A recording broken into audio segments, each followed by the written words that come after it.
Good evening, everybody. Thank you for coming. Welcome to our Parish Council meeting on 21st of July 2025. We have a statement, which I now can't find. What are you looking for? I have a statement.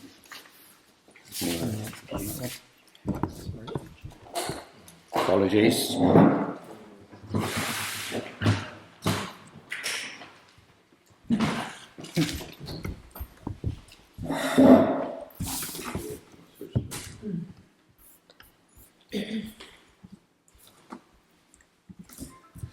Okay, so before we begin with tonight's meeting, I'd just like to cover a few brief housekeeping points. Then we'll move to the public participation session and followed on by our main council business. We'll be hearing from our borough councillor this evening, and if you have any specific questions for her, I'd kindly ask that you contact her directly outside of this meeting or attend one of her local surgeries rather than raising those matters here tonight. As a reminder, our meetings are governed by formal rules known as standing orders, which are in place to ensure meetings run fairly and efficiently. These are available on our website or via our clerk, Tracy. This includes expectations for the conduct of everyone present, councillors and members of the public alike. A separate leaflet outlining how public participation works at our meetings, including how and when you can speak, is available at the door and on the council's website. It's not mine. It's not mine. Who's left the phone? Jason. Someone reading the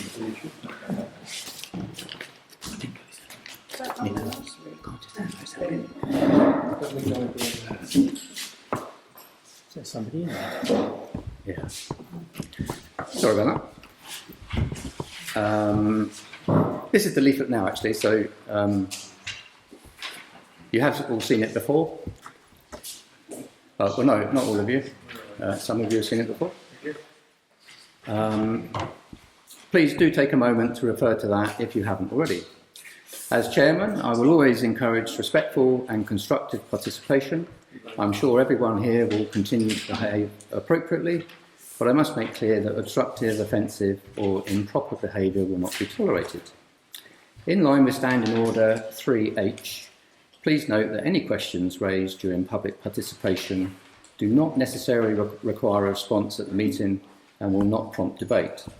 A response may be given in writing or orally at a later date, as appropriate. All comments or questions should be addressed through the chair, and only one person may speak at a time. Please raise your hand to indicate you wish to speak. If able, we'll ask you to stand when speaking. And finally, I'd be grateful if you could switch any digital devices to silent so we can minimise interruptions. And also, I'd like to just take a moment to say that the Parish Council wish to send their condolences to Lee and his family and the team at the Barley Mow. We recognise the Barley Mow is the heart of our community, and our thoughts are with all those affected. Thank you. So if we go on to item number 1, apologies for absence. We're all here, so we don't have any. Is Matt did Matt send an email? Yes, but he's not our councillor, is he? Oh, okay. Yeah, Sorry. thank you.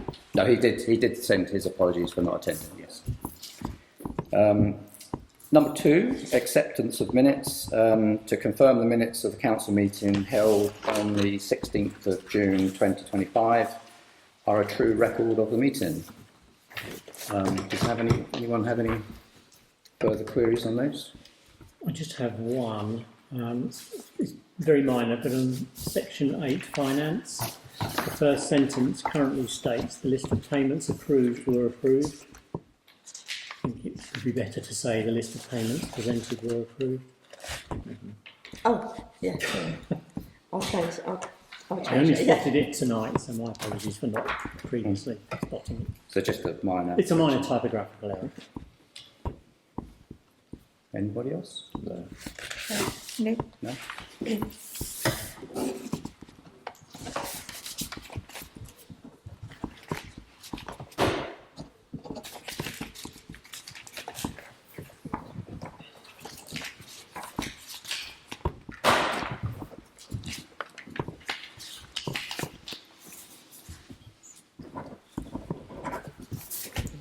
Right, thank you.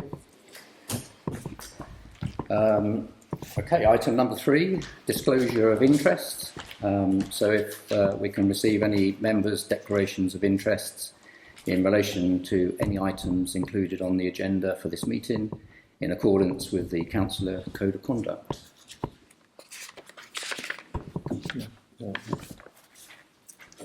I have a non-registrable interest in item 15, the future use and potential disposal of parish-owned land at Wood Lane. And I just wish to put on the record what I've been told by the monitoring officer with regard to that at the moment, because we're in an information gathering and consultation stage, they have said that there's nothing to prevent me from taking part in this fully. But I wish also to be put on the record that I haven't been taking part in this. Thank you.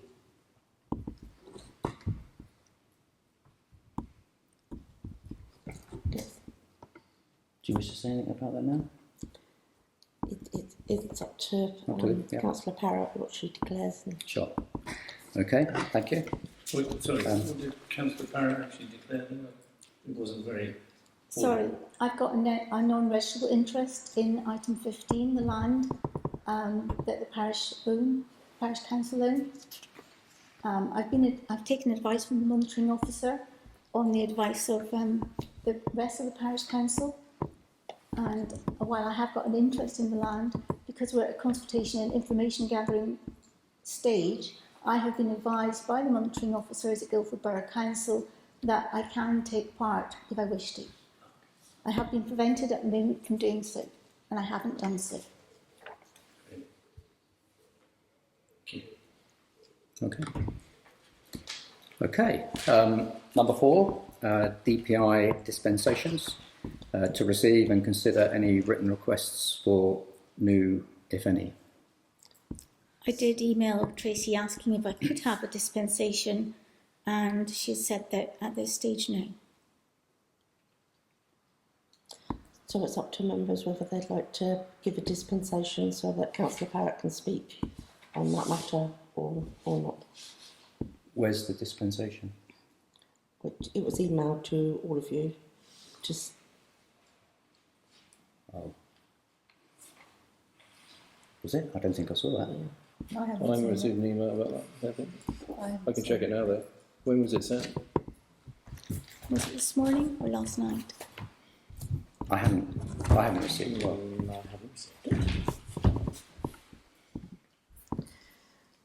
I did advise that I think that as Councillor Parrott has declared a non-registrable interest, that maybe the council wouldn't honour a dispensation to enable her to speak. I think that may be wise on this occasion. Because I haven't got internet, I can't see my email. Right. Yes. Are you happy with that? Yeah, I'm happy. I mean, obviously, if we have, well, have you got a paper copy of the dispensation with you? I don't have a dispense. I just emailed asking. Oh, okay. Is this something I have to go to Guildford Borough Council for? No. It's Is it an actual form? No, it would be something that you would write asking, detailing what the dispensation would be for. If you look in the rules, it does detail out what is required for a dispensation. I can point you in the right direction after the meeting. Okay. Yeah, you Thank happy you. with that? I'm happy, Yeah. yeah. Okay, thank you. Okay, so number 5 is our public participation session. So members of the public are able to express a view or ask a question on a relevant matter on this agenda. And we are welcome to stay and observe the rest of the meeting, but may not speak or interrupt the meeting following the public participation session. Each speaker will have a maximum of 3 minutes to address the council. The number of speakers is limited to 5 speakers, so 15 minutes. In accordance with Standing Order 3H, a question shall not require a response at the meeting nor start a debate on a question. The chairman of the meeting may direct that a written or oral response be given. So, is there anyone like to raise any questions? I've written Yes, to sir. Tracy, asked whether I could ask 2 questions regarding the land in Wood Lane. So, Please go ahead. Shall I Yeah. say it now? Yes, yes, please.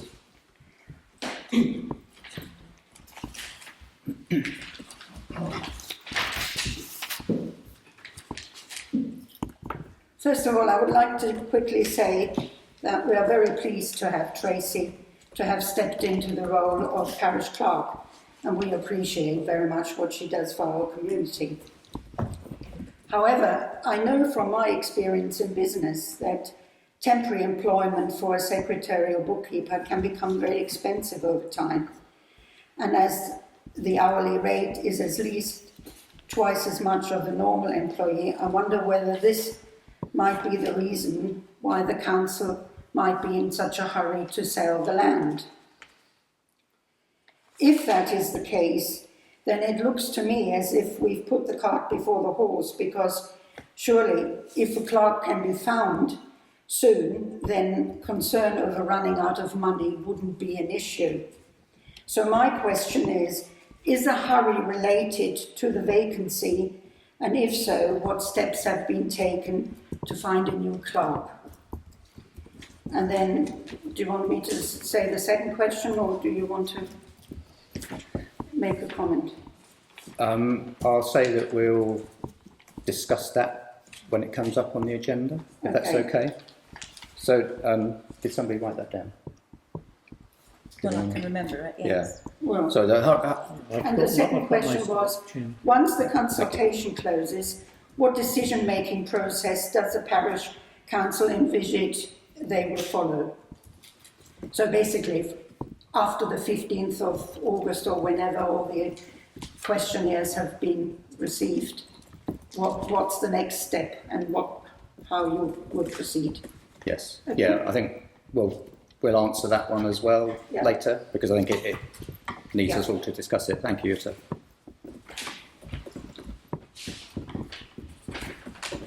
Okay. Anybody else? Yes. Simon, thank you.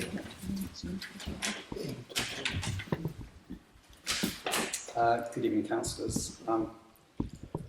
In accordance with your rules, I think this relates to point 13 on your agenda. Thank you for the opportunity to speak. I'm here tonight not as an adversary, but as a member of our community who believes in the value of local government when it truly reflects and serves the people it represents. Lately, I believe, and it's just my observation, particularly from listening to last month's recording, which we were notified about this morning, there's a growing sense among residents that the council is becoming more distant, shielded behind layers of red tape, strict procedures and policies that, while well-intentioned, are alienating the very people they're meant to serve. Community voices are being stifled, not through malice, but through process. Public questions are limited, engagement feels like a formality, and collaboration has taken a backseat to control. As residents, we want to be involved. We want to contribute, not just during consultation periods, but in ongoing meaningful dialogue. A parish council that works with its community, not just for it, is stronger, more effective, and more trusted. So I urge you to let's strip back the barriers where you can. And to that end, the item to read public questions later on the agenda is most welcome. Let's reframe, or in your words, reset how we work with residents. Not as outsiders to be managed, but as partners in shaping our shared future. Be more approachable, be more collaborative, and remember that good governance is built not just on rules, but on relationships. And if you can address the questions more effectively and quickly on the night, the public forum, I believe, will become more engaging and effective. If you can, be more accessible. Use opportunities to have presence at public events like the summer show, to engage and promote the hugely positive work you do. Be more proactive in engaging with your audiences.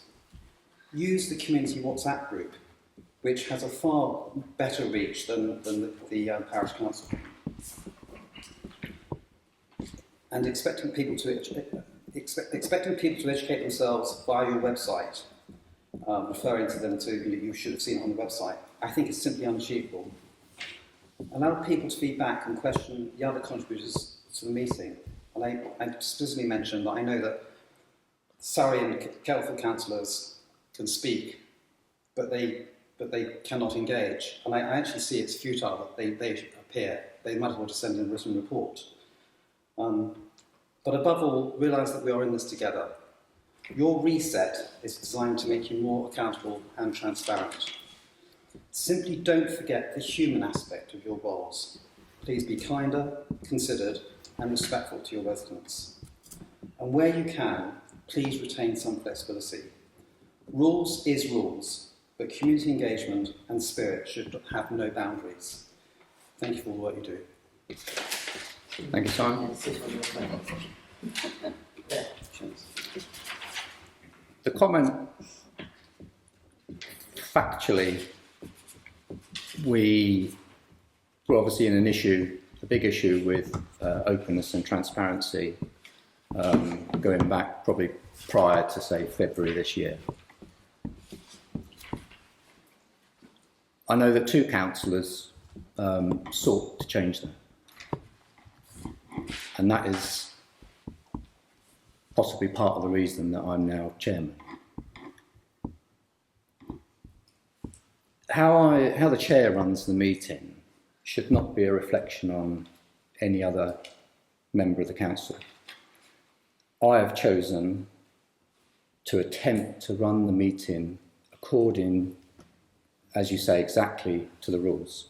Standing orders, financial regulations, code of conduct, openness and transparency in local government, and all of the other statutory obligations that we meet. And I know that I'm not achieving that fully yet, but I hope that I'm on my way to making us totally transparent. The statement that we made and we put out a couple of months back was about how this process is what the process is likely to take. And also on the night that I became chairman, I also gave a statement to how I felt that no doubt it will be frustrating for me and all of us and all the public, because it was such a big change from how meetings were held prior to me being chair.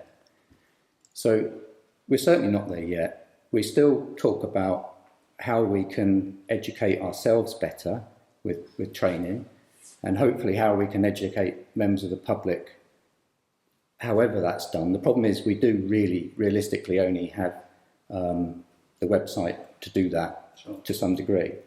And you do have to remember that we are governed. There are statutory obligations on us for what we can say, how we can say it, and kind of when we can say it.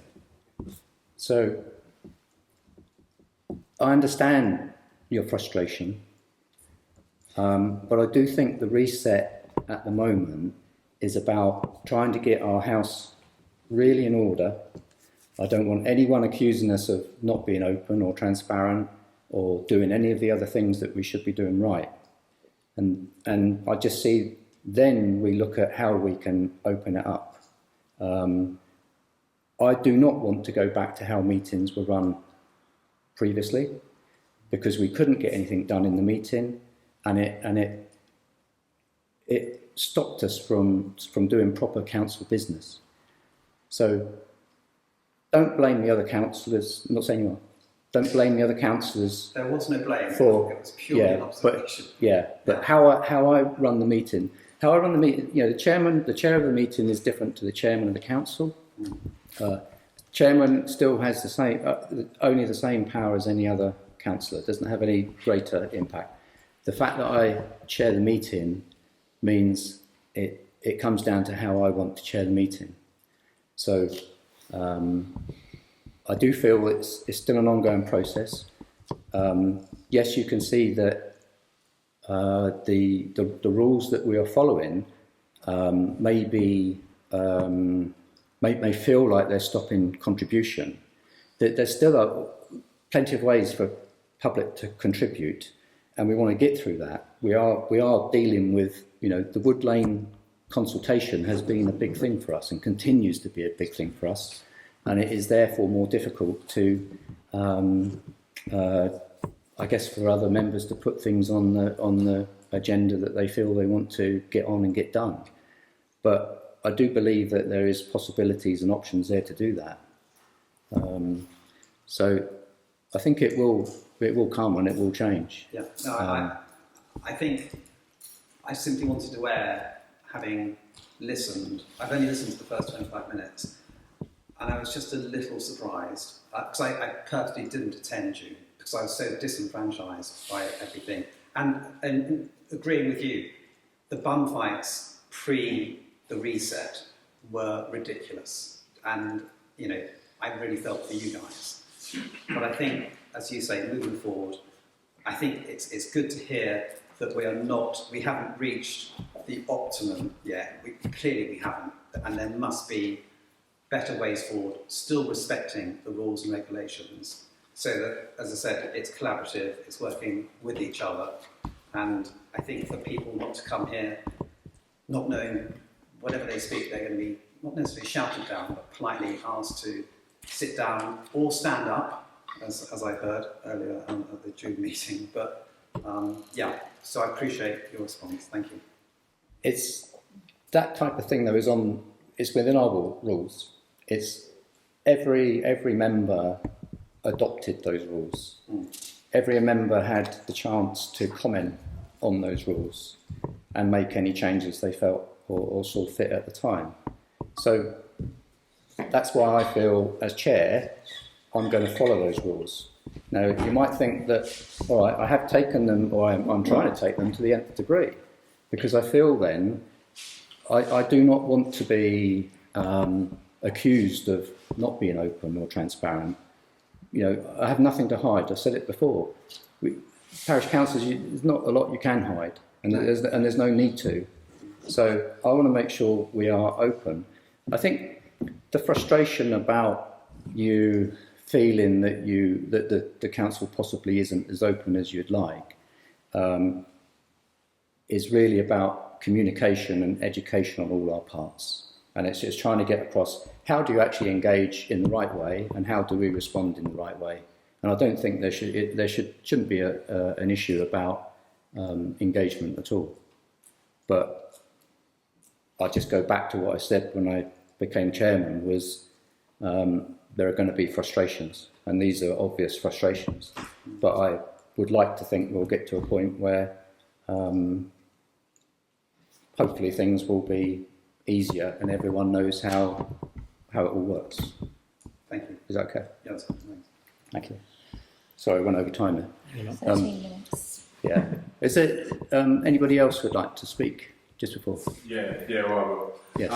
It's just Just introduce yourself. Yeah, sorry, I'm Dave. I'm from Borley United, David Beck from Borley United. Yeah.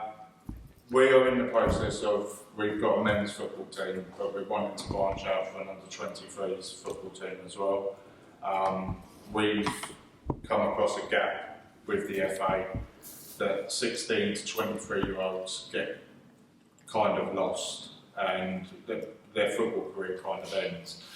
Now, for us to be able to do this, we're looking for a stable home, somewhere that we can call home instead of having to move around all the time.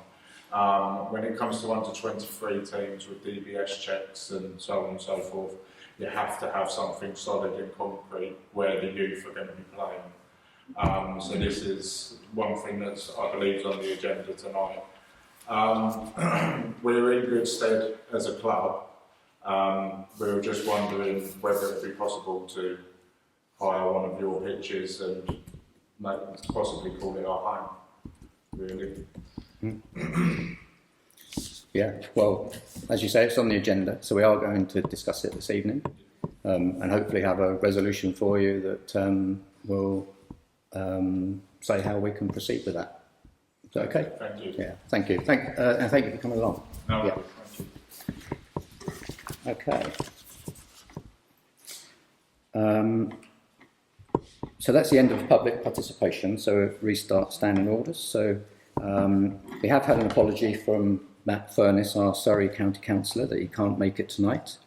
So we move on to item number 7, which is our Guildford Borough Council report. And we do have Councillor Sally Barker here to give that report. Thank you. Thank you. Hi. Good evening, everybody. There isn't probably a lot to report, if I'm honest. We're still in the process of the government reorganisation. That's still going ahead. As I said last time, the plans have gone in, and we're just waiting for the government to come back and tell us which way they're going to go, 2 unitaries or 3 unitary authorities.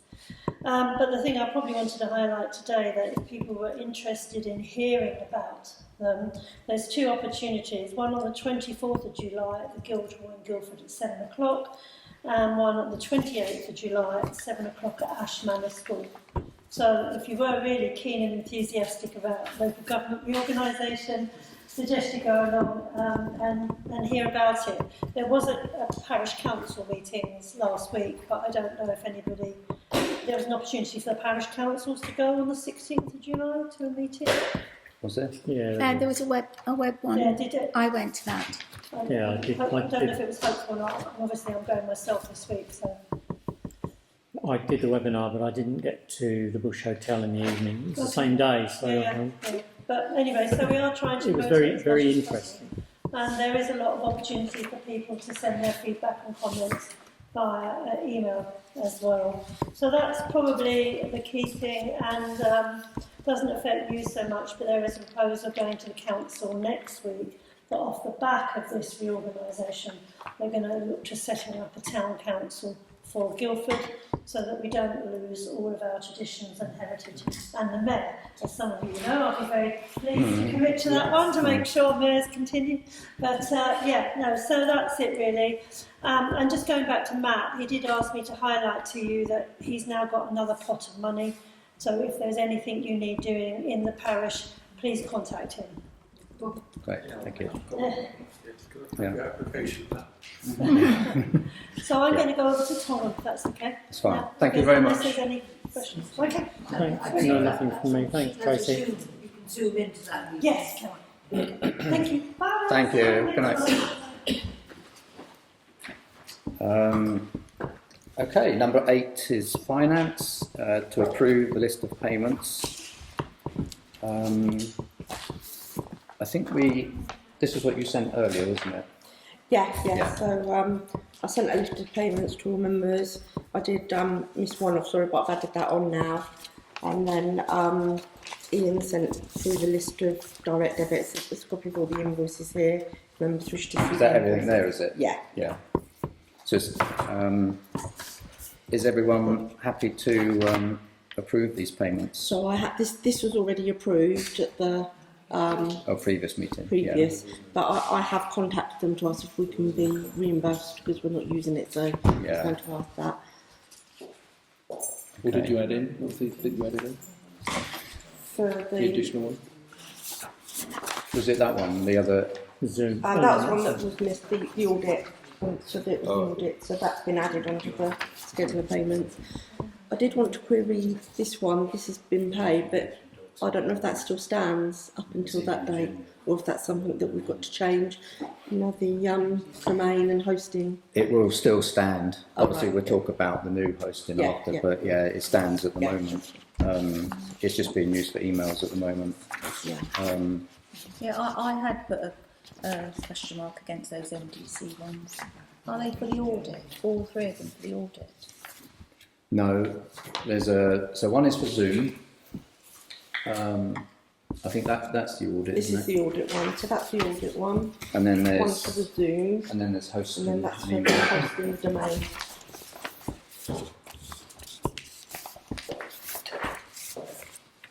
we're cancelling the Zoom. We would like to cancel the Zoom because, yeah, we don't use it.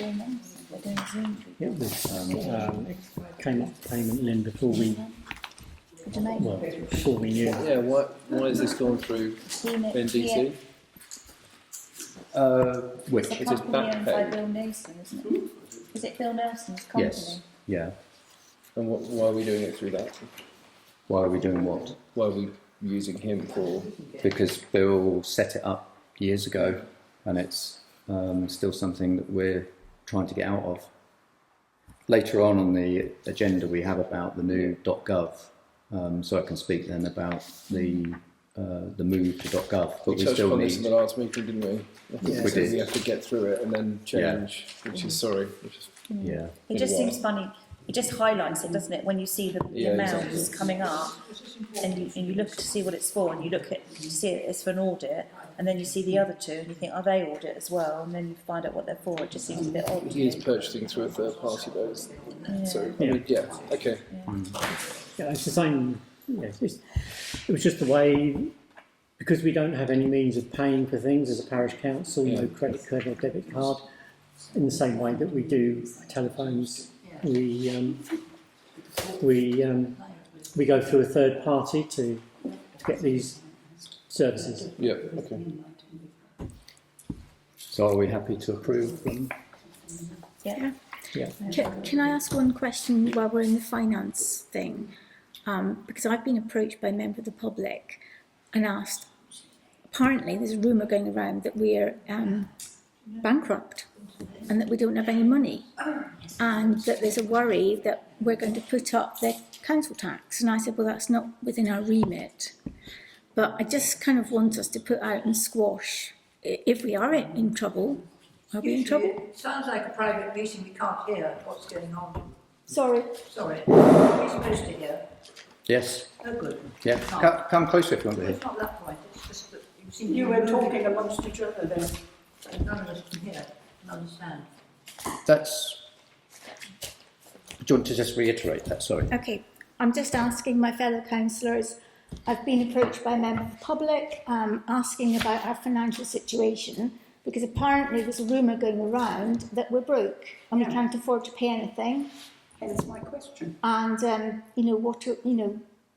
I didn't realise that we were broke, so I'm just asking for clarification. They were worried that parish council would put up their council tax, which is not in our remit. So I'm just asking for clarification so that we can put it in the minutes and squash the rumour, really. Yeah, I think Tracy will. If I can just confirm, the council does its budget each year and then it will ask for its precept, and that normally comes in two halves to the parish council. So even though the funds might be generally getting lower at the moment, and the council does have its reserves, it will be due its second instalment of its precept coming into the bank account soon. That normally comes in September, October time. So it's about monitoring the level of expenditure as well on the budget, and that's what we'll be doing. You know, I have said to members, I'm just now going on to the finance side, and we'll be bringing along reconciliations, and I'll be going through all the expenditure against what's in the budget and bringing all that reports to members. Thank you very much. So should we be concerned about the financial situation, or should we be relaxed? Well, what Lynn has said is news to me. So you've not heard this rumour? No. But there's somebody approached me and said, I've heard this rumour, can you? Okay. Can I ask a question? Can we clarify then, just in simple terms, are we bankrupt? No. Okay, thank you. That should sort out any issues. So we can put that up. Our accounts are online on our website. If you go to Docs and Downloads page, we are striving to put more and more stuff up there. We're trying to be as transparent as we can, but certainly the most recent documents are up there. So they're there for everyone to see, and it shows the bank balances. Right. Yeah.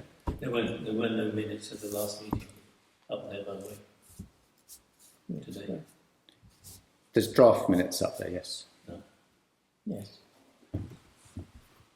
I downloaded them this afternoon. I'll do this No, morning. no, no. They've been there for a long time. agenda for tonight. There was no minutes available.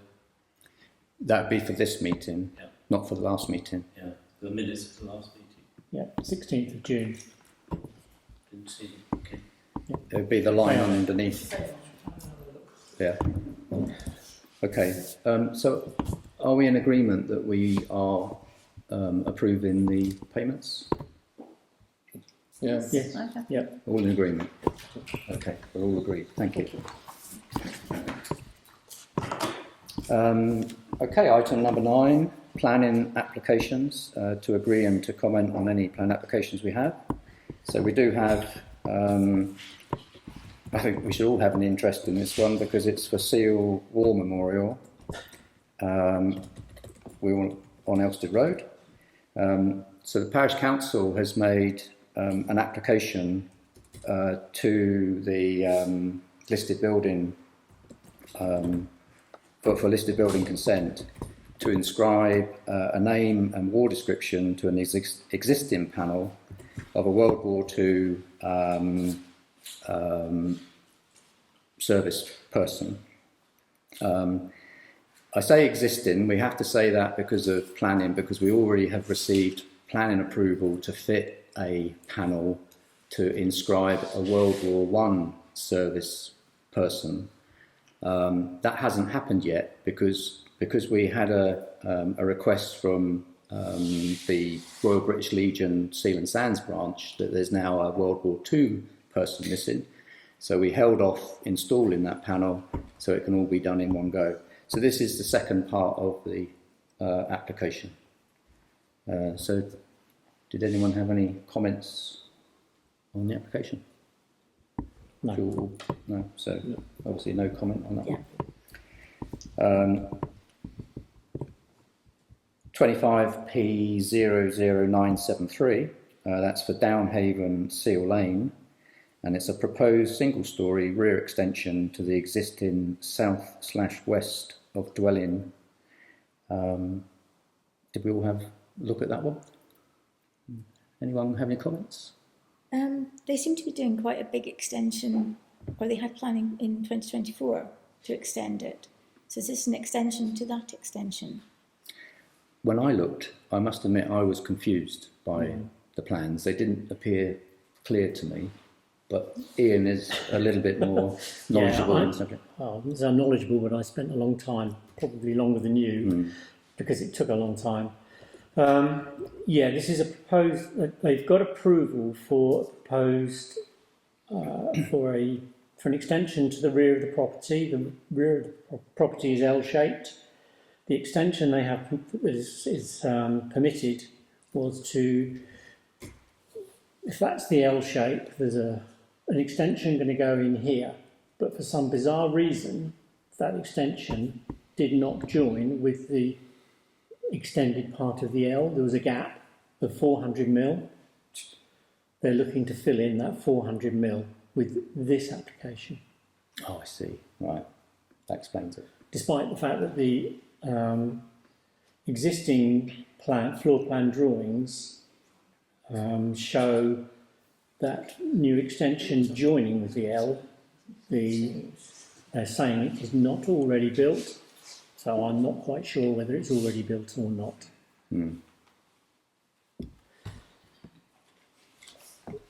Do we have any comment to make about it? Other than, no, I don't think it's worth commenting. The extension is, I can't remember the depth of it, but it's about 400 mil wide, and I think it was 2 to 3 metres, 3 metres depth, so it's 400 mil by 3 metres. Filling in a gap. Filling in a gap. Yeah. Which is okay. Sensible. Any comments? So no comment, basically. No comment. No. Thank you. Okay, number 10. So to receive and consider options on improving security at each recreation ground vehicle entrance. Specifically, the entrance gates, which can be removed without too much resistance. Members are required to resolve on what is the preferred option, agree budget and council liaison with contractor. So this is my motion, so I've proposed it. Do I have a seconder? Yeah, I'll second it. Yeah. Okay, so I would say that since writing the motion to add it on the agenda, we have had a resident look at the gates for us. The gates at Seal Recreation Ground already have the hinge hooks flared so that the gates can't be lifted off, and the ones that were of concern at Seal, because they were only secured by a split pin, effectively, they have put on a force fit collar, so a friction fit collar. It's been heated up and put on, so now the gates can't be lifted off. So we do have protection on there that the gates can't be lifted off, but it's whether or not we wish to pursue any further, security measures for those gates at the moment. Have we ever had an incident where the gates have been tampered with then in the past? I'm not saying. I'm just interested to know if we've ever had any issues. I'm not aware of any. I'm not aware. I can't specifically recall any, no. But it has always worried me that the gates could just be lifted off the hinges. I've seen other gates where the bottom hinge is up that way and the top hinge is that way, which is okay, but it just means you're stuck with the gate as it is then, and all the weight is then on one hinge rather than two hinges, causing more wear. But and what about the sands? Are you proposing it at the sands as well? Have we got a problem with those gates? No, both sets of gates are now secure, in so much as no, they cannot be lifted off easily. Yeah. Quite obviously, if you have a angle grinder, you'll get through any of it, but at the moment, no, the gates can't be lifted off. So it's whether or not we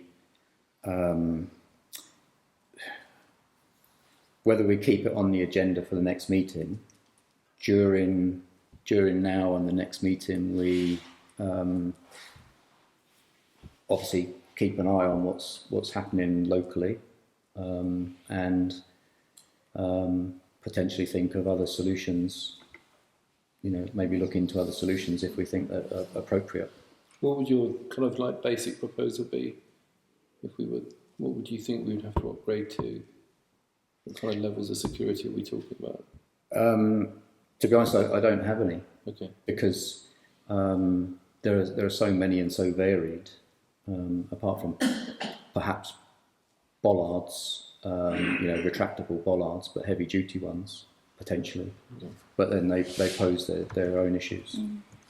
At both grounds, I know it's the sands particularly, they are proper gates with vertical and horizontal bars. Is that the same at Seal as well? The gate it's not a bar, is it? It's not just a bar. No, it's a gate. It's a metal 5-bar gate. I mean, my thoughts on this, having read this motion, was that, particularly at Seal, to improve the security, a height restriction barrier would be another thing that you could consider. With regards to the correspondence we've had this week with the moving, travelling community, and I just did a little bit of research, and a height restriction barrier, the cost of the barrier itself is about £1,000 plus installation to put one of those in for a height restriction, if you wanted to put a height restriction in at Seal. Because I personally have always felt that Seal should be open for people to use the car park when they're using the play area there. But I think if you're saying the gates are secure and the fact that they can't be lifted off, they don't need replacing it per se, do they? No, I can only say that they cannot be lifted off now. There are many things I'm sure to consider with how secure you want to make the space. But a height barrier would only be effective if you open the gate and therefore you're just restricting a particular height of vehicle. Yeah. The gates are there to stop vehicles going in when we don't want them to. I mean, I did ring around looking at costs and things, and it'd be an incredible budget to have. I mean, for a new set of gates, if that's what you're talking about, you're talking about £5,000 plus for a new set of gates for each ground, which, when you consider what else we want to do to seal with regards to the flooding, that's a big budget to consider. Yeah. My thoughts are, I think if we've done the if the best we gate's can, working and it's not broken, we've done the best we we don't can need with to the gates fix we've it. got. I think that's probably as good as we can go for now. Yeah, I propose we keep an eye on it and maybe push it to a meeting, 2 or 3 meetings time, maybe every other meeting or something like that. Yep, I'm happy with that. Yeah, I mean, they haven't been broken into so far. Well, our next meeting isn't until September, so can we make a note to put it on the agenda for September so that it's all in our mind of what to do, and I think we just need perhaps more of a chat if we feel it appropriate, what options we could look at. Yeah, we're happy to agree to defer it until the next meeting. Yeah. Yep. Okay. Number 11, so it's a motion to consider deletion of the resident list of contacts and the cessation of data collection from the website. This motion seeks the agreement of members that our resident contact list held by the clerk and members be deleted in full in order to fulfil the requirements of the UK GDPR, most notably regarding secure storage systems and proper control over access and usage. Residents using our WhatsApp group can be managed under UK GDPR. However, we should look to update our privacy notice in order to include the group. So this was a motion I proposed. So do we have a seconder? I don't mind. I second it. Yeah. I think we did touch on this previously, that Tracy brought to light issues with GDPR and the way that we have this list of contacts of residents. It was something that I think when we brought the new website online, we actively encouraged residents to connect with us that way. But I think with the way we are able to manage those contacts and their data, it I think is more appropriate that we don't do that anymore. We don't hold contact lists in that way. We can still use our WhatsApp group to disseminate some information and remind people of when council meetings are, because they have to actively sign up to WhatsApp, and it's up to WhatsApp to manage their details, and it isn't up to the parish council to manage those details. So that's a bit of the background for it. Where do we hold all these lists? Well, the issue is that at the moment, so Tracy has a list. I've had, since Ian being chairman, he also had the list. I've had the list since becoming chairman because of being able to push the agenda out to that list. So I'm afraid at the moment I know of at least 3 people where that list is, and I would rather not have it sat on my computer. It actually isn't on my computer, it's on the Is it on the chairman's? it's on the chairman's account, Chairman's which is held on AMS. Yeah. On our RFP. Yeah. However, I take your point. Yeah. Okay. You haven't. Yeah. To clarify, then you haven't got it. But yeah, I have it on mine because I've sent out the agenda on behalf of Tracy to that list. And I'd If rather we not. consider what Simon's, if you don't mind me quoting you, if you don't mind me, Please do. just to add a point about what Simon's just said about how we promote what we're doing. and whilst I understand the data protection side of it, to cease to do it is reducing our communication, which Simon has brought to our attention this evening. So I think it's worth considering. There is that backward step of possibly losing that. And I think a lot of members of the public were grateful to receive an email with regards to the plans of the evening, rather than going online to retrieve it from the website. Is there a way to, for people who want to sign up to be on a list of contacts, that they can sign something to say that they agree for their information to be held in accordance with that? Yes, members of the public already have by way of signing up to the contact list.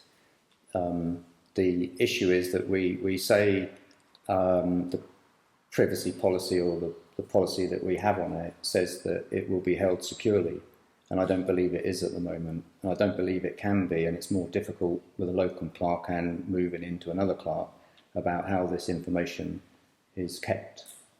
It's kept on the account of the chairman's and the clerk's email account, isn't it? It's not.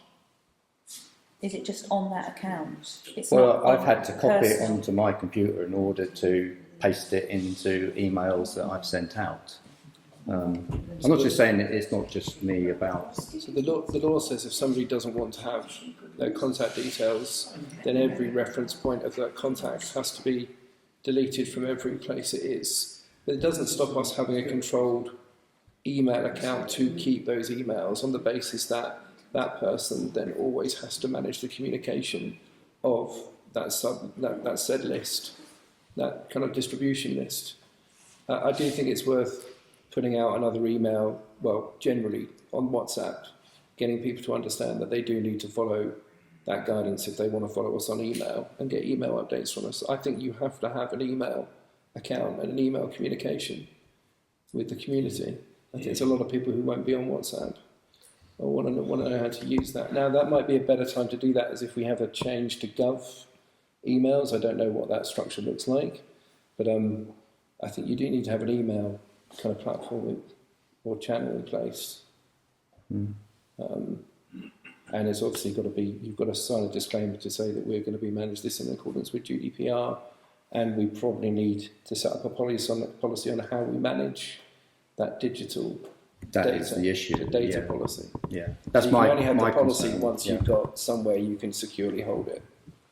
And I don't, like I said, I don't know the setup and the structure of Gov, whether that manages data or if it's just email accounts. It was just a email list, and I think it's the time in managing that list, because people change address, people move, become. Lots of councils are coming away from that. They're using their website as a form of engagement. Yeah. Also, councils have their own Facebook page. Yeah. There's drawbacks on having a Facebook page. Yeah. But that's the way that councils are going now to disseminate their information. Sure. Like you did today on that WhatsApp group, they do that on a Facebook page. Are we allowed to ask Simon what his thoughts are? Could you make Well, that? it's a GDPR issue rather Yeah, than a publicity issue. And I think GDPR is important. important. Yeah. I think with the .gov UK email address, I think, as Andrew suggests, might be a good point at which to make a break from the existing list to a new engagement list, or everybody will have to sign up to a new list. But we've got to manage that list, even with the .gov UK emails. Yeah. Also, by sending out emails in the two, if you do a list, rather than put it in a blind copy, is a breach of data Yeah, no, protection. somebody has, So when I say that's- managed, I that's don't easy mean to do. managed in a secure location, I mean operated Yeah. in the right way. It's just getting somebody who knows what that is. And if we can't do that in email, then we can't offer email. But then we have to explain that to everybody to understand what people won't understand generally why they can't get an email update of when the parish council is going to be happening and what the signed off minutes are, etc., etc. So if that's all going to be done on WhatsApp, we really have to push people onto WhatsApp. But we do need to kill the existing list, regardless of what we do going forwards. So if that's the key part of this motion, isn't it? Could we not just have one list? And have we not got a council laptop that it could be stored on? Yeah, but that would not be secure. Why not? Because it could be stolen. It can be stolen. It can be hacked into. Yeah, and we should have one list, but such as life, it ends up being 2 or 3 different locations where something's stored. So as soon as you forward that, any aspect of that to anybody on email, it's stored somewhere else, and it's stored on that email server. The company like Yahoo or whoever. So they've got a reference point of it. It's a huge minefield. You just don't want to get into it at all, unless you have a very specific way of managing it. But we have to educate people like that and how difficult it is for a parish council to manage an email system under GDPR rules. It's no longer, just a general communication activity. It's under law. It's managing data. So. Yeah, if you heard the route into Marks and Spencers from the NCSC today, that was an employee's email that was hacked into. Having hacked into that, they managed to bring the whole of Marks and Spencers down.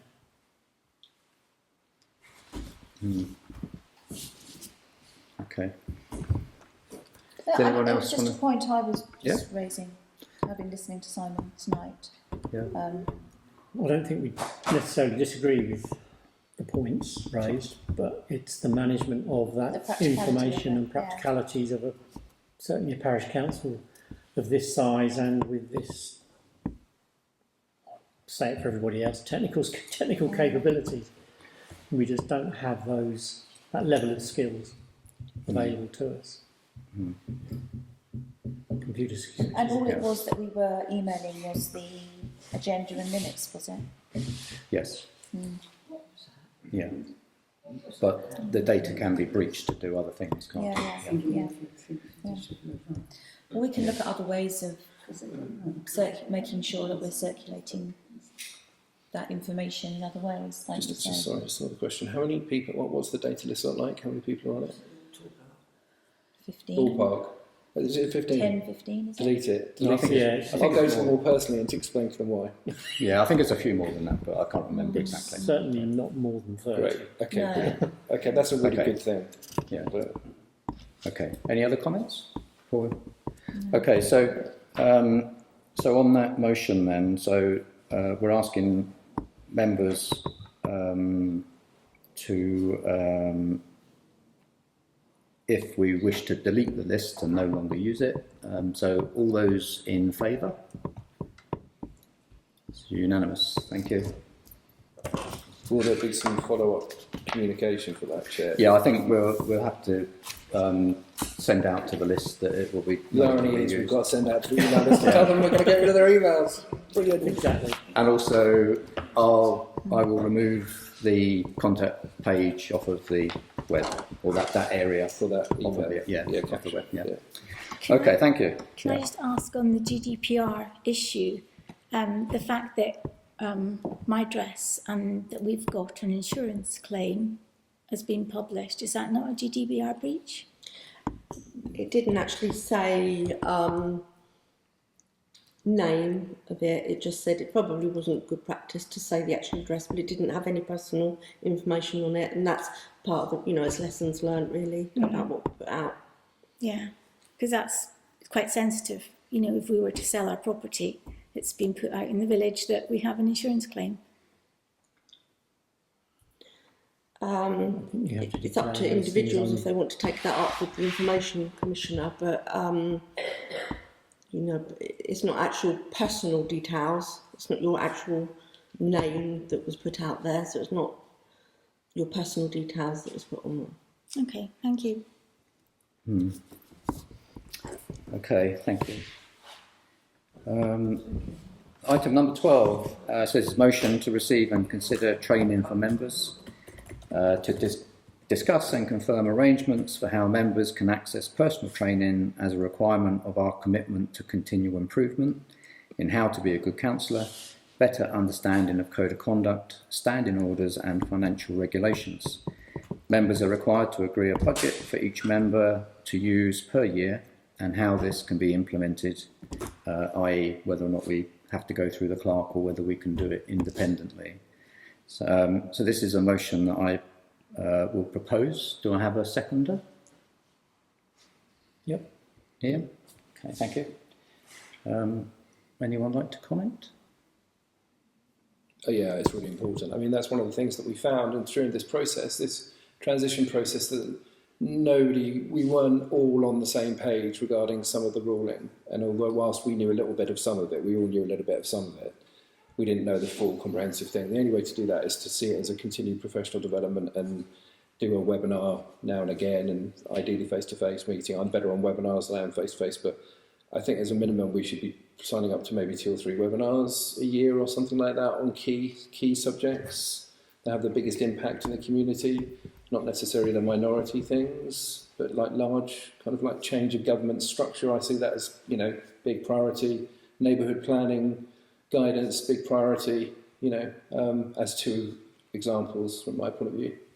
But yeah, I'm well behind this. I don't think it costs a lot of money to do it, so I think we should be very careful if we're going to allocate a budget, because I don't think a lot of it does cost, particularly if we're doing digitally.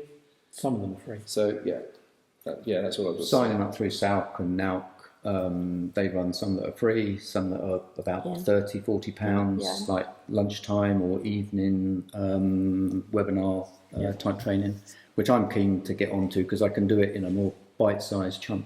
Yeah. Yep. Any other Agree with comments? it. Yep.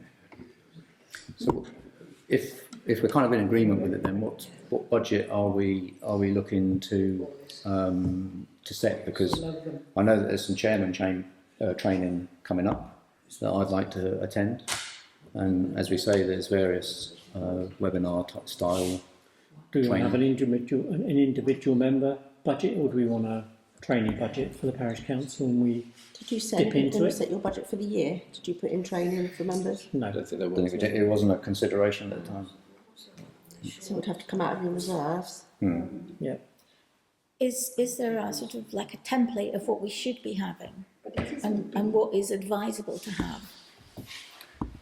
I think Well, there's a knowledge and skills one for being a councillor, isn't there? And then there's finance for councillors. yeah, the Good Councillor Guide recommends various parts of training, but I think to be honest, Lynn, there's a whole bunch that you could look at. I mean, obviously the major ones are those that talk about standing orders and financial regs and code of conduct.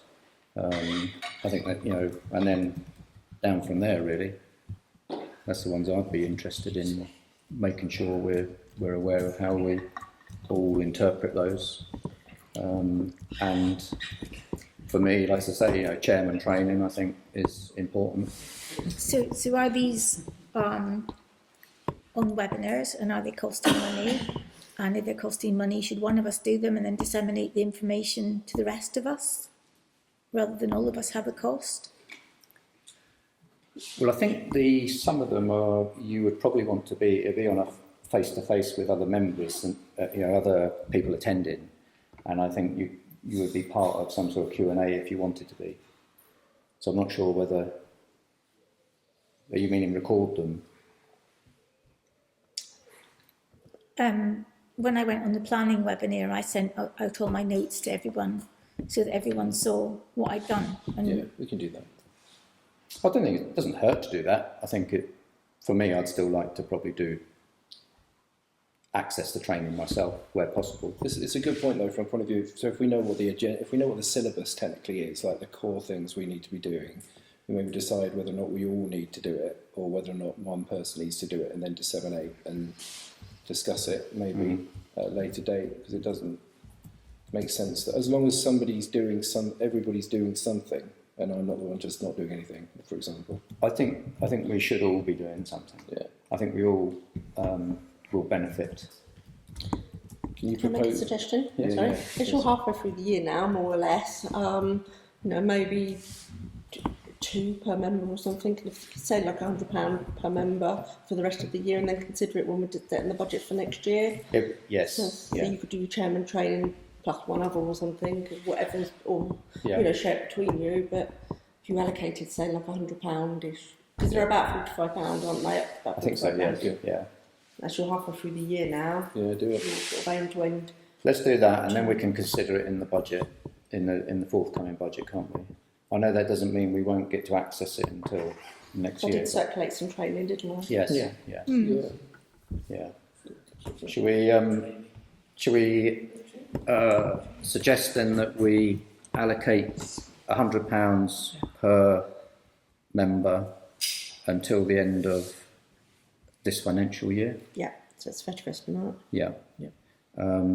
So, and that obviously all members will try to take on that training as they can. Yeah. So all those in favour of £100 per member till the end of the year?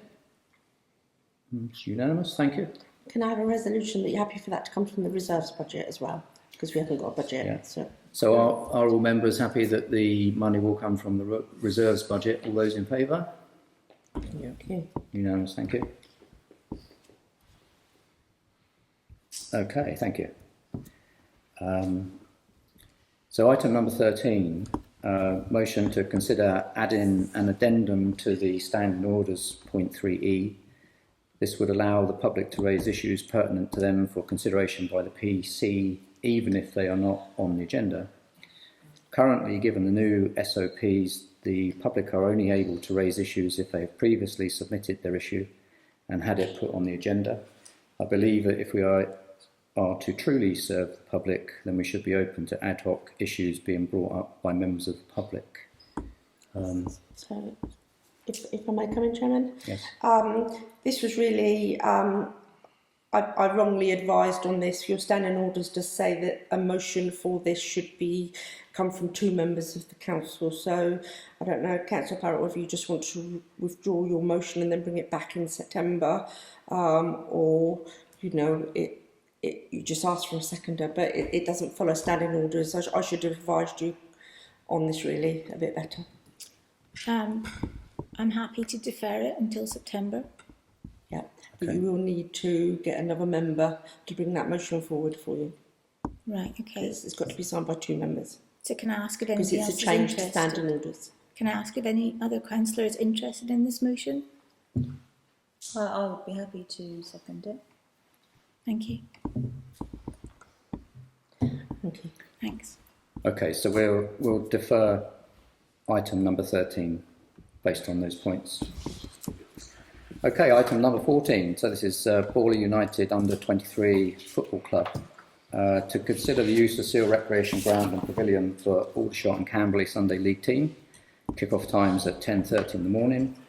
Currently for one team, but could increase to two teams next season. The team has suggested it may change its name to accord with the location if permitted to play here. So, as we heard from David, sorry I've forgotten your last, Beck, isn't it? Yeah, David Beck earlier. David has asked if his emerging team can come and play here. It would be on a Sunday. With the incumbent football club, they no longer play on Sundays, but they are playing Saturdays. So our incumbent club is careful about how much pitch use they use on Seal. We do have the issues with the drainage, which is still something that we're looking to address. So I sent around various comparative costs to you last week, I believe. So it's really whether we are happy to allow Borley FC or Borley United rather, to play on the ground, and at what cost. because currently we don't have a schedule of charges, which is something that we really need to address as well going forward. So, any comments? I have two comments, and they're just statements really. The first would be the pavilion, after the use of the pavilion on a Saturday. We wouldn't have any way of knowing what state that pavilion would be in from the Saturday to the Sunday. So we would possibly have to think that somebody would have to go into the pavilion to check how clean it was, or whether it was in, you know, somebody could have made a terrible mess in there. And if somebody's paying for it on the Sunday, it would be unfair for them to arrive and find it, the toilets, for example, or the kitchen or whatever. That was a thought that I had. The second point that I wanted to make was, I'm not sure, and I don't know whether any of the other councillors could help me here, how well the recreation pitch is used by local families and children on a Sunday, if at all, and whether that would hinder families using the recreation ground themselves. They're just out there statements. They're not criticisms or things to stop it from happening, but they're things to consider. But just on one point, obviously the agreement, the high agreement that we have with the Ash United, obviously tells them that they have to leave it in a fit and clean state as they found it, and that would be a requirement of any other hire as well. But I take your point that that may not always be the case, and I wouldn't want another hirer either to come in and find a mess. But because I know Steve goes in there on a Monday or Tuesday, and sometimes there's weeks where it's bad, where it's been muddy, and other weeks it's not particularly bad. And they use the kitchen for cooking burgers and things like that. And the times that I've been down there, sometimes rubbish has been left in the bin and whatever. So would we have to consider somebody popping in there on a Saturday to make sure that it was fit for purpose on the Sunday? I don't know. I think it probably would be advisable. I agree. I know who does that. I mean, I quite often pick up round the pitch litter, just generally litter around the pitch, especially in the undergrowth at the top. So quite often I dog walk. It's just Sunday mornings they want to use it, is that right? currently, I think, because it's just one team currently, isn't it, Dave? At this precise moment, Yeah. yes. For the first season. Yeah. So it would be, yes, kick off 10:30. So ideally it should be an in and out of 2 hours. I know there's quite a few local kids do go down and play on the rec. They're sort of 13, 14, 15-year-olds. So I would say there's 4 or 5 families do go and make use of it. The kids get together on a sort of Sunday, late Saturday, Sunday afternoon, especially in nice summer weather.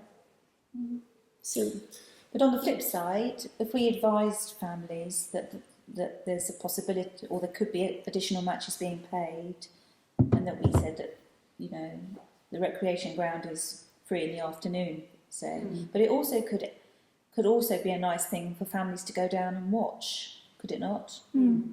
Which is actually quite a nice family activity, to go and watch football being played. I mean, quite a particularly lot by that age group, because quite role modelly, isn't it? Yeah, quite a lot of the kids that go play in different football teams. You know, I think they play in Churt, or I'm not quite sure, but I don't think there's one in Seal for. Well, we don't have our own one. No. So they go off other places. So yeah, it might be nice. Maybe we could put like our schedule of what matches are on. Because I think I mentioned that, didn't I, when we had this extra match being paid for the evening that's come up. I was going to advertise it on our WhatsApp group, but it didn't happen that week, and I took it off, and then I hadn't put it back on, just to let everybody know when there are matches being played. I was training. The training. Yeah. Yes. Do you remember there was like 6 evening meets Yeah. or something? Yes. Yeah. And I was going to put that on the WhatsApp group so everybody knew that they were happening, because what you wouldn't want is a family to go down to the rec with a picnic to play football and they get there and find there's a football match going on. But if we did advertise it and we said you could come along and watch football, blah, blah, blah, blah, there are benefits to that as well. Mhm. I mean, we should also put on the website, you know, when it's booked out for the football matches. Yeah, I think that would be a good idea. I mean, I would be very happy to nip into Seal Pavilion if I was around on a Saturday afternoon to check. But there would be weekends where I couldn't do it. Yeah, it's a big. That's a big. It's a big commitment. ask. Yeah. And I don't think you could ask our maintenance guys to do it. No, because we'll be into costs for that. I mean, likewise, I'd be happy to do it if I was here, but I can't Yeah. guarantee I'd always be here. Yeah. Mm. And is then- it just through the football season? Yes. Yeah. Yeah, so standard football season. Yeah. There would have to be a level of education with the existing and any future hires. You know, I don't know, 3 strikes, you're out, sort of. You know, we're not here to, as a parish council, to clean up after somebody that's used our village facilities. They've made the place dirty, they should tidy it up. So we're all agreed that it should happen. It, It should happen. We Well, should agree to it. Is the pitch going to stand up to it? That's my next well, this question. is the other thing, isn't it? It's manage it. It's been able to manage the pitch through the winter. I think what I possibly would propose then is, if we're in agreement that we're looking at it could go ahead, I'm afraid it might be a little bit of consultation with the club on how we might expect them to use it or be able to use it, given the restrictions that we have when it does flood, which we are looking to address, obviously. We could work on that basis. Sorry, I suppose the next question. I'd like to ask you a question. Just hold 1 second, thank you. The next question, I suppose, on this, yes, go ahead, fine. Is this a fixed price for fixed weeks or fixed duration, or is it pay per week? So if it's pay per week or pay per play, then if the pitch is not available, then we wouldn't expect any money. No, that I think it is a pay per play that you're asking for, isn't it? Yeah. Yes, yeah, Because that would allow, yeah. So it may be If, that there are you know, some. we have to call it off because the pitch is unplayable. Yeah, that's Which- understandable. I know would drop the club in it because they now haven't got a home pitch to play on, but at least they're not going to lose money on paying out for something that they can't use. Sorry, yes. Would you like to say something? Just a concern about the wear on that pitch. At the moment, is there a game played every Saturday on that pitch? So are we talking about, for the whole of the football season, we're going to have 2 games every weekend? Well, Borley United wouldn't play every week because they only have one team, so there would be weeks when they would be away. That's the team that currently plays. No, that's the team that we're discussing now. Dave's team. Yes. Yeah. No, but I mean, who's playing at the moment on Saturdays? Yes. Ash. Yeah, Ash United play, and they have more than one team that play, and it's likely that not every weekend, but more than likely most weekends it will be played on. But that is youth team.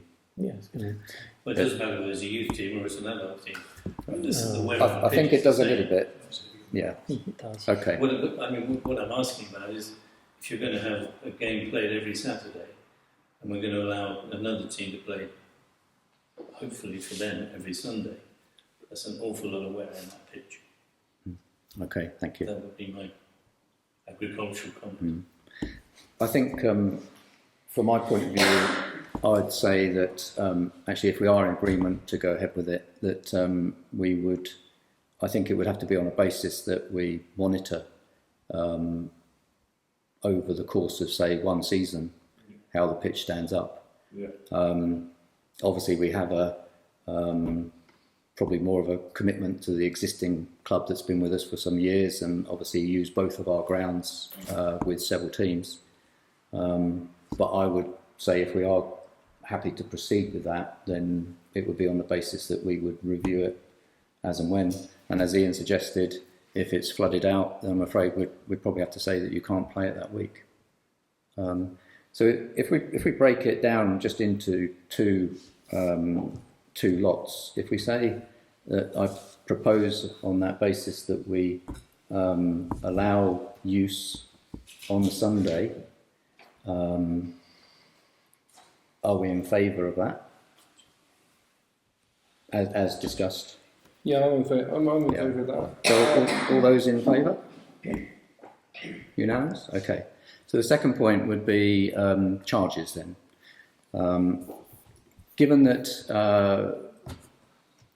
Boyle United would like to have the use of changing rooms, which we have, so we would give over, as we've discussed, changing rooms as well, and the use of the pavilion facilities. We've seen the other charges that are applicable, and I think you're currently playing Rushmore, aren't you? Yeah. Yeah. So, the Rushmore charge you £75 a match? Yeah, the councils do, but Yeah. in the garrison, if you go onto the garrison, then it's £45 per hour. So then they break it down. So that's Yeah. 90 then, isn't it? Yeah. But you don't have any facilities? We don't have changing rooms at the garrison, no. No. So my thoughts were, if we look at it on a proposal, or sorry, not a proposal, a trial period with the changing rooms, then it would be a minimum of £75, and whether because the slight difference that we have to remember as well is that we don't mark out the pitches, and we don't supply nets, and we don't supply corner flags or anything. What I would propose is that we may be able to offer them part of the external storage for storage of some of those items. We can split it with Ash United. But how much we'd like to charge on top of that, really. Is that 75 per game? Per game, yes. So That's just what I'm proposing, but that can be... I do some separate research to you, and mine was 75-35. That was Surrey Heath that I got that from. What do you mean by 35, sorry? Price £75.35. Oh, sorry, pennies. Pennies. Yeah, sorry. That's adults. I think 75 I did a 80 is around. I did a similar you in GBC. Yeah. Shelford Park is £99, including changing rooms. But that's probably with the pitch marked out. Yeah. yeah, I did a range of things, and I had from 150, and I've averaged them up, and I came up with 75 over them all. There you go. Can I just ask, would you have to increase your grass cutting at all? You have to take that into consideration. I don't believe we would. No, don't think so. Because It's a very good question. We're already having to... Might Yeah. reduce it if it gets more wear. The only other thing that I've worked for another council, had a football pitch, and the only other thing we had to consider was reseeding the Gold Mouse after the season. I don't know if the existing, but that's just costs that we had to take into consideration. Well, to be honest, that's something that we have been lax on, and we've tried to do for some time, is to... I've looked at trying to work out a better maintenance structure. And I know we have had offers from Ash United, and I think you're going to say you've probably got grounds people yourself, haven't you? I'm one of them. Are you? Okay. Yeah. So I think what I would probably go to Boyle United with is that we would perhaps go on the lower end of the market, because we are, although we're giving the pavilion we are not able to provide some of these other things that perhaps other council pictures and the like will provide. Yep. It will be on the basis that we make sure Ash United fulfil their hire agreement, and also Bora United would fulfil theirs as well. So do we want to go on 75? Yeah. Okay. Yep. Yeah. Yes. So if we say we'll proceed on the basis that it'll be £75 per pay as you play, all those in favour? That's unanimous, thank you. Okay, David, thank you. Yeah, thank you. Cheers. All right. Thank you very much. You don't have to stick around for the rest, but you're welcome to stay. Yeah, thank you. Yeah. Okay. So 15, item 15 is to receive updates on the following items. So we have several here on the list. The first one is future use and potential disposal of parish-owned land at Wood Lane. Sorry, I'm interfering again. I was just going to make a suggestion, because if Lynn has to get a lift home, and if she's going to leave the meeting, are you proposing to leave the meeting or not? No. No. Oh, okay. I was just going to say move it around, but if not, No, sorry. fine. It was only because you thought there would be an in-committee item. Yeah, and there isn't. Okay, but you don't want me to leave for this one? It's not. Thank you. That's not for me to say. I will just exercise my right as a member of the public and listen. Does that work? Clark, what's your position? Put on the spot here. My advice is that you leave the room, but it's entirely up to you if you then sit as a member of the public and listen. But I didn't quite understand. Sorry, this is like, I remember what you just said, but I didn't quite understand your communication about in committee. I didn't understand that at all. So Lynn I understand there was Lynn thought there was going to be a closed part of the session. Right, but okay. We're not doing that anymore on anything. yeah, we're not why? Yeah, that was an email sent this evening, right? And I emailed back while we were in the meeting, actually, just saying I don't understand this. So, what made you think there was that? Just Because of the email trail this afternoon. right, I see. Okay, I get it. I understand now. Sorry, I know it was linked, but I didn't understand how that came up. I think if you're just given an update on the consultation, there's not a problem, is there? No,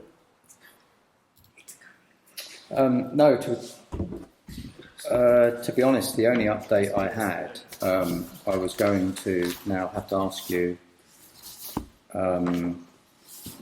given the most recent development in the email trail regarding its confidentiality, I'm not sure We can't at discuss what that. liberty I'm at anyway to say anything about it. No. So you understand that point, that I think we need to look at what we can say about it and what we can't. Is that fair? Okay. Yeah. So apart from the consultation is ongoing. No update from me, but we do have member of the public's question earlier to discuss. So actually, Yeah. yes, we are going to discuss the points made earlier. Okay. Thank you. Will you invite me back in this time? Yes. Thank you. That was only because I was under pressure, time-wise, that it was forgotten. So I certainly didn't mean not to invite you back in. I would like not to be forgotten this evening. Ian, did you say you had written Yutta's questions down? They're very prescient, but Yeah. yes. Essentially, is the cost of the temporary clerk causing a rush to dispose of the land at Wood Lane? Is that Yeah, well, There was more, you said also more. because I was in the pub as well, and I overheard people talking about it, that there is this rumour the council hasn't got any money, that's why No, we no, need that- to sell the land. That was a different subject, I think. No, it's the same. So basically I said, is it because we've got a locum and we are running up costs now that the council foresees a problem in the future? And that was the reason for selling the land in a hurry. That was my question. Okay, thank you. Okay. Anyone have anything to say? Yeah, do you want to go first or? Yeah, I think the clerk is currently working 10 hours per week and it has no correlation.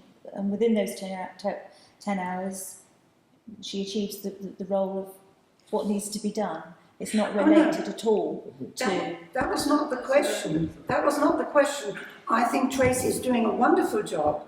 But I was saying, from my business experience, that a locum is much more expensive because you've got to go through an agency, and therefore, you know, you are actually spending much, much more than if you had an in-house clerk.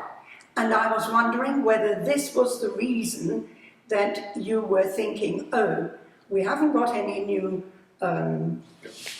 clerk yet, we might be running up bills, and therefore let's find and sell some asset. That was my thinking, and wondering whether that could be the reason. Okay. Can we let us debate it? So can I answer that, or can we? Yes. I'll say what I think. So I think you've got to be very careful with your words because, well, firstly, I've got to say to everybody, although I haven't seen any of the results to do with the feedback from this subject matter, I understand there has been quite a lot of feedback from what I've heard from people within the community, which is really positive, right? So everyone's got a lot of engagement. Some people are really passionate about it, and that's really, really important. Now, alongside that feedback will come a lot of misinformation, and I have seen a lot of misinformation very specific about this piece of land, which we are not voting to sell, which is what you referred to earlier. We are doing feedback on what we should do with the land, whether we keep it or we sell it. Be very specific about the way we talk about things, because that's the way all this gossip starts, okay? We have to be extraordinarily careful about how we talk about things. And I just would say to anybody in the community outside this meeting, if you're talking about something like this, you've got to be very specific. We've tried to be very specific in the information that we've put out to the community about it. One thing I would say is I can remember, and I can't remember the lady's name, who stood up with her very long but very comprehensive proposal for this land, who wanted us to get on with something very, very quickly a number of meetings ago. And actually, one of the things since the reset that we've all started to learn is that things take a lot longer when you have to work to an established process. It's a bit of a pain, but unfortunately it does mean things get comprehensively managed, evaluated, and we can give a fair and accurate result on something. So I don't believe in my workings with this that we've sped anything up because of any reason. I think we've actually probably slowed it down to ensure that everything is factual and everything is done by the book, because we don't want to get to the end of this process and somebody say we don't think it's being done properly. Okay. Just on the clerk, my comment on that would be, we do have more costs associated to having a clerk because of the situation that we were in. Our clerk resigned, and we have been proactively through an individual committee as well as, advertising, looking for that role. But again, I would say we are getting huge value, and you've already said this, that we've got great value out of the work that Tracy's doing. It's circumstantial that we're searching for a clerk. If we look at it from another perspective, if we didn't have an interim clerk in place, nothing would be happening at all.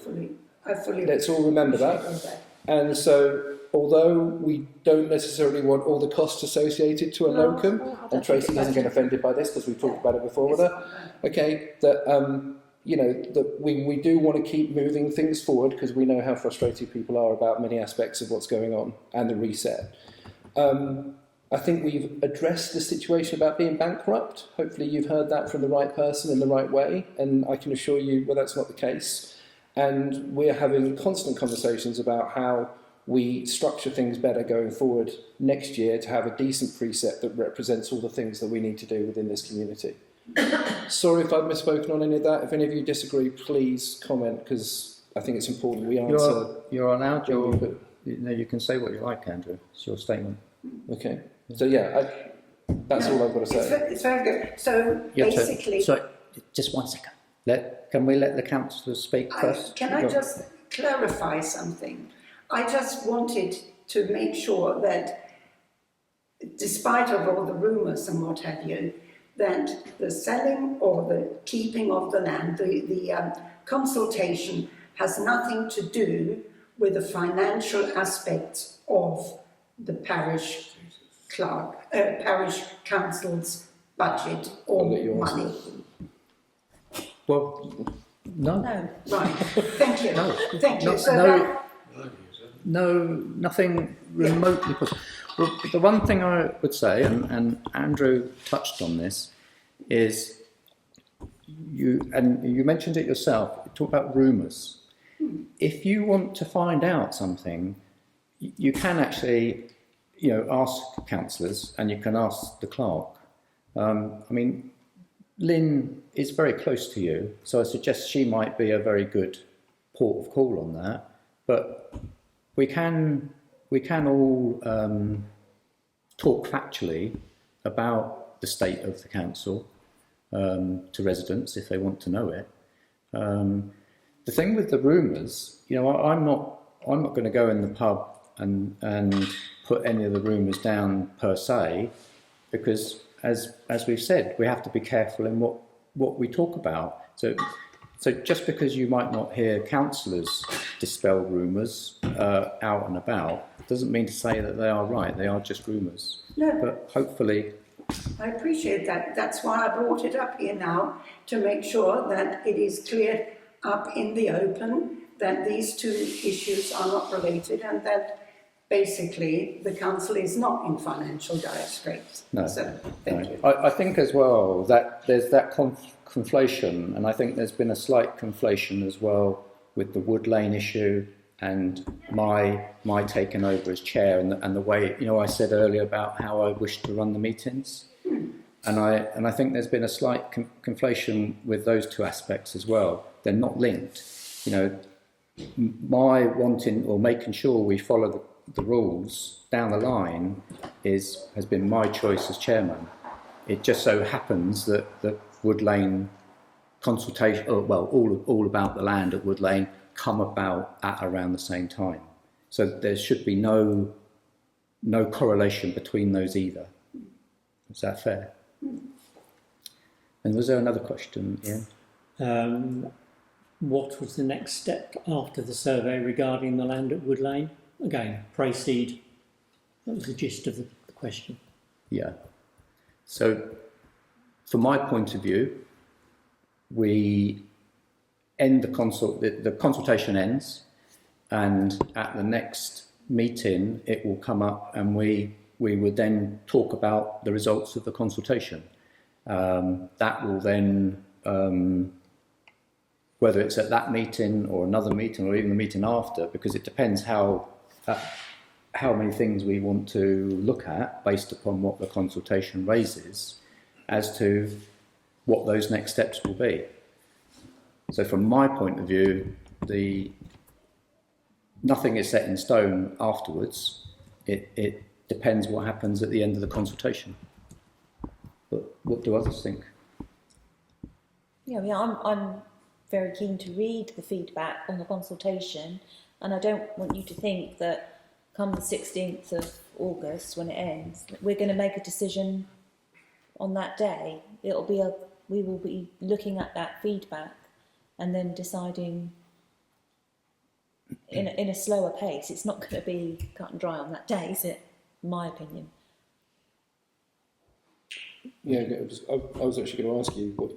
I was just going to confirm, even the members haven't seen any of the consultation documents yet. It just comes into my inbox and it's moved into a folder. We haven't even looked at that bit yet. I literally just move it into the folder. So then will you be doing all the countdown, or will there be a public meeting, or how? This is what I meant by procedure. What comes next? Yeah, we haven't really discussed that yet, but yeah, it'll just be some time spent then going through them all and tabling it all and yeah.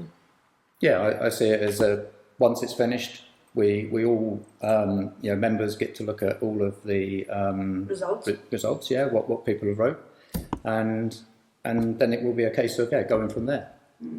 There's nothing set in stone yet. Yeah. Yes. I thought I had sent a request to the clerk to say to put on the agenda. Have you any idea of the cost? The price of the land at the moment. The value. The value. Sorry. The No. value of the land. No, there hasn't been a valuation. No, because there's no point. Well, I know, but I just somebody would know that Yeah. piece of land, whatever it's going to be used for or not, would be able to. No, we would have to get a surveyor. Yeah. See, this is it. The point. Okay, that's fine. No, I should say the motion was written in such a way that means we have no cost to the council up until whether we decide to retain it or dispose of it. So there should be minimal cost, if anything, to the council. Clerk's time is the only. Clerk's time, yes. Is the only. Cost. So we don't have to get surveyors or solicitors or any other professionals involved up until we decide retain or dispose. That was the reasoning. Well, and there might be an element, I'm guessing, because it's the first time I thought about it, but that if we have this information in front of us and then we have more questions and need more information like that before we make a decision, then that's when we might have to incur that cost. Yes. On both sides. And I'll give you an example of that. So you're saying land valuation on the side of selling, but on the side of keeping, the lady in her proposal mentioned about getting funding and having allocated working groups and all the other things associated to managing that piece of land. That would have to kind of be researched at that point, I think, and understood, or at least partially understood before you could actually say, yeah, that seems to be the best thing. That's my thought process on it. Yeah, I think it will be gauged by the ultimate decision after the vote, and then that will determine how we then go forward. Yeah, and we'll have to vote on what money we spend to achieve that. Yeah. Is that okay? Yeah. Thank you. Everyone happy with that? Yeah. I think that's all we had to say on that matter. Can we ask Lynn to come back in? Yeah. Is that okay? Thank you. Should I do it? No. Sorry? I think.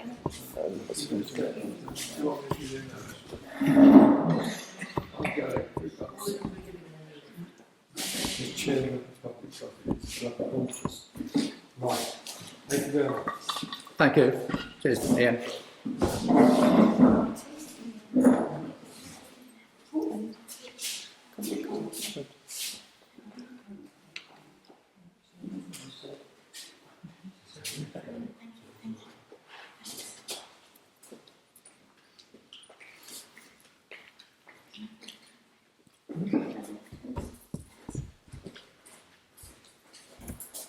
That's for locking up.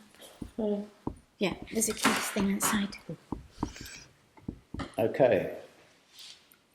So 15 continuation then is Seal War Memorial.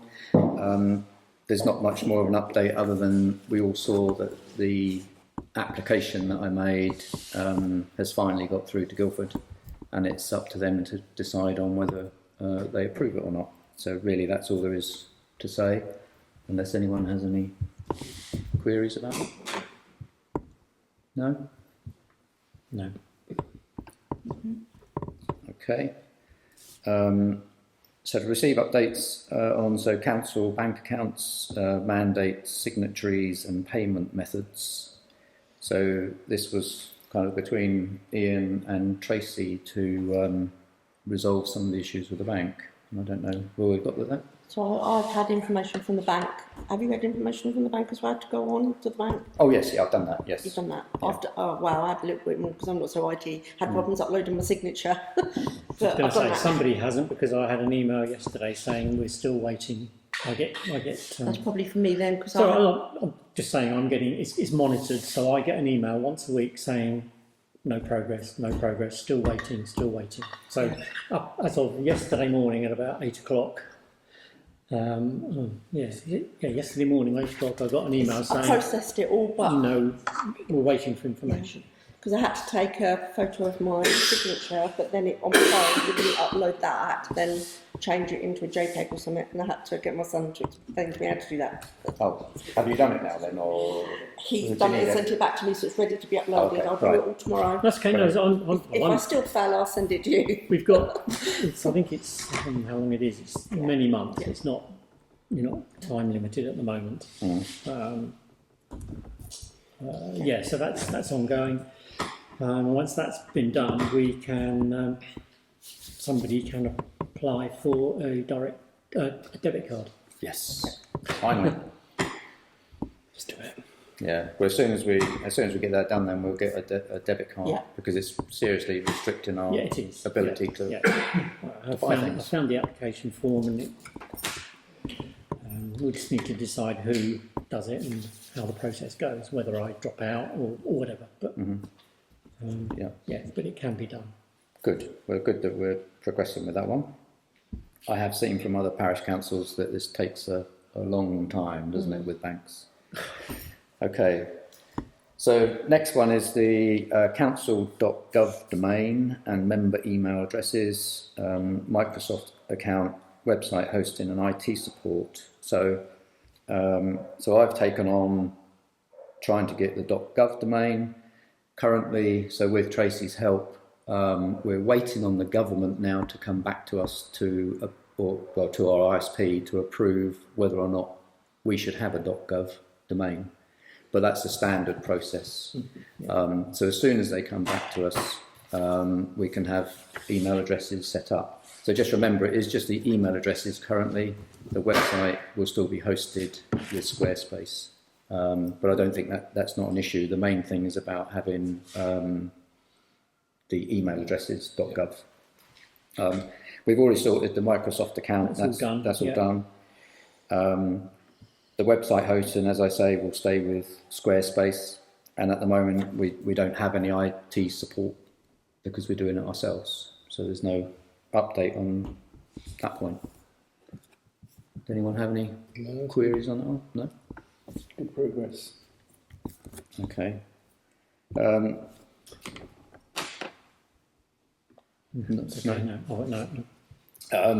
Next one is use of Seal and Sands recreation grounds for youth football. So the email that I circulated some weeks ago now was with the response that we had back from Ash United based upon our proposal to them. And I think they were, one of the queries, wasn't it, was about whether they should, if they've paid for the season, was whether or not they should receive any refund for games that they can't play due to the pitch being unplayable.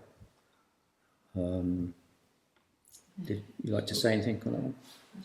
I've got a comment on that. I think because we've given them a block booking, aren't we, discount? Yes. So I think we either give them a block booking discount or we give them rebates, not both. Yeah.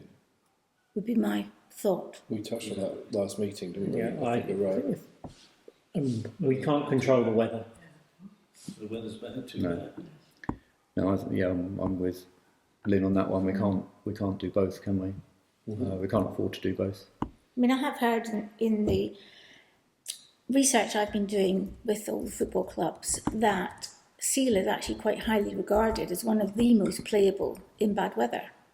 Apparently. Seal is. Yeah, apparently. No, Seal. Really? And the fact that they've got the pavilion and they can make coffees and teas, they make quite a lot of money on that. I mean, you know about that, Andrew, selling coffee and tea. Well, I don't. Not I at the don't. pavilion. She's in South America, by the way, right as we speak. So, yeah, no, there's a huge benefit for them. And the people at Sands are very despondent that they have no toilet facilities or refreshments. So, yeah, it is a big plus. And, yeah. Okay. So on that one, we will agree not to give them any rebate on games unplayable. Yeah. Yeah. But we can reassure them at the same time that we are serious about addressing the issue of the flooding on the pitch. Yeah. And that is something that we are looking to do. So hopefully... I think Tracy is getting Yeah. quotes now. Yeah, I went out to the original people, and I've chased them, they've not come back to me. I've chased them once more, and I've gone to 2 others to ask for a quote based on what you said there, so Yeah. I haven't received them, but I will chase them this week again. Yeah, brilliant. Thank you. Yeah. I think we've got a drainage ditch on the west side of the pitch that hasn't been ever dug out, or for a while. So would that not help the process if we dug that out? Possibly what we've asked what I asked going back a year or whenever it was, a year and a half ago, we actually have a drainage ditch on the northern end, where it's a gravel channel. And what happens with those is that just over time they fill up with soil. So the proposal was to basically dig all of that out again, redo the drain, and then not just finish it, not just leave it as a drain that would drain into the ground, because obviously that's not working, but a pipe would be installed from the northwest side of the pitch, and it would cut across to kind of where you're saying, where the drain must be, or to the left-hand side of the... I think really we can just take the pipe out to the west side, and then it will take that water away, because we're trying to get it away from the northeast part of the pitch, really. I know the pictures you took also saw it coming down the car park, didn't it? Which is obviously a really bad time. But we did have a lot of rain at that point. We've received complaints from Ash United for probably the last 2 years, really, on times when they've said it's been unplayable. Hence why I tried to get it started, but as we find, contractors are not always forthcoming. Are they groundworks people that you're contacting? Yeah.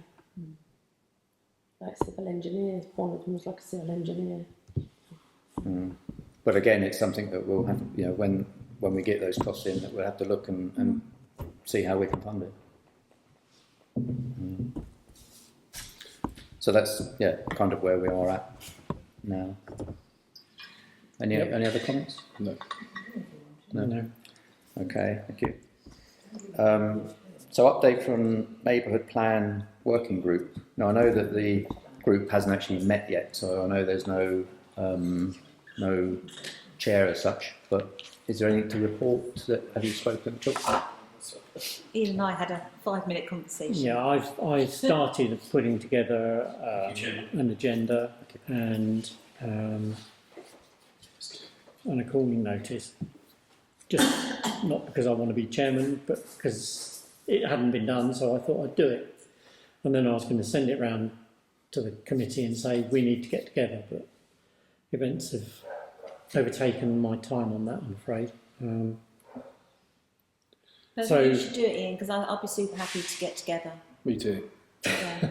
No, generally, I would. Not saying that you're going to be chairman. No. But if nobody does it, then it Yeah. ain't going to get done. And I've started the job, but I haven't finished it. I will try and find. After all the effort we went into last year. I'll try and find an evening when I'm available and the hall is available, and send it round to everybody, and then we'll go from there. Yeah.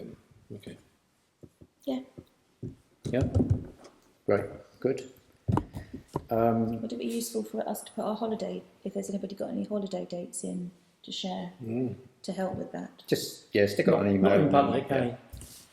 Otherwise, these public might find we're on holiday and you know what they're like. Okay, so just the last one really was about the Clark RFO vacancy. Have we had any takers? No, it's on Houk, it's on South, It's on South now, SLCC. I've put it on the Clarks Facebook, which is 10,000 Clarks. There are a number of vacancies out there, Yes. isn't there? That is the worrying thing, and Yeah. they're all quite local too. Okay. So we are actively seeking a clerk, a new clerk. This part of Surrey. Okay. Anyone have anything to say? Wish to say on that one? Just to remind members, I'm actually on leave Yeah. next week out of the country. So shall I put an out of office and ask any urgent to go through to you? Or do you want access to the emails? Or No, I think put an out of office, and if they want to contact us, then yeah, send to me, and then I can disseminate to everybody. Yeah. Thank you. Okay, so item 16, date of next council meeting is the 15th of September 2025, and it's at 7:30 in the Sands room. So thank you very much, everybody, for coming. Meeting over.